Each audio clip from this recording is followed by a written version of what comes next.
ರಾಮಚಾರಿ ಸೀರಿಯಲ್ನಲ್ಲಿ ಚಾರು friends ಜೊತೆ birthday ಪಾರ್ಟಿಗೆ ಹೋಗಿರ್ತಾಳೆ. ಅಲ್ಲಿ ಫ್ರೆಂಡ್ಸ್ ಅವಳ ಗಂಡನಿಗೆ ಅವಮಾನ ಮಾಡ್ತಾರೆ.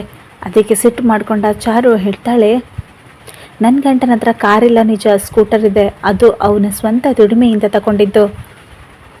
ಅದಕ್ಕೆ ಪೆಟ್ರೋಲ್ ಕೂಡ ಅವನೇ ದುಡಿದು ಸ್ವಂತ ದುಡ್ಡಿನಿಂದ ಹಾಕ್ತಾನೆ. ಸ್ವಂತ ಕಾಲಲ್ಲಿ ನಿಂತ್ಕೊಳ್ಳೋಕ್ಕಾಗಲಿಲ್ಲ ಅಂದರೂ ಇಂಥ ಶೋಕಿ ಎಲ್ಲ ಬೇಕೇನ್ರು ನಿಮಗೆ? ಆವಾಗ ಅವಳ ಇನ್ನೊಬ್ಬಳು ಗೆಳತಿ ಹೇಳ್ತಾಳೆ, ಚಾರು ಅತಿ ಆಯಿತು ನಿಂದು ಅಂತ. ಆವಾಗ ಚಾರು ಸಿಟ್ಟು ಮಾಡಿಕೊಂಡು ಅವಳ ಕೆನ್ನೆಗೊಂದು ಬಾರಿಸ್ತಾಳೆ.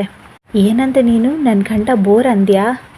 ಅವನಿಗೆ ನಾನಂದರೆ ಎಷ್ಟು ಪ್ರೀತಿ, ಎಷ್ಟು ಗೌರವ, ಎಷ್ಟು ಕಾಳಜಿ ಅಂತ ಗೊತ್ತೇನೆ ನಿನಗೆ?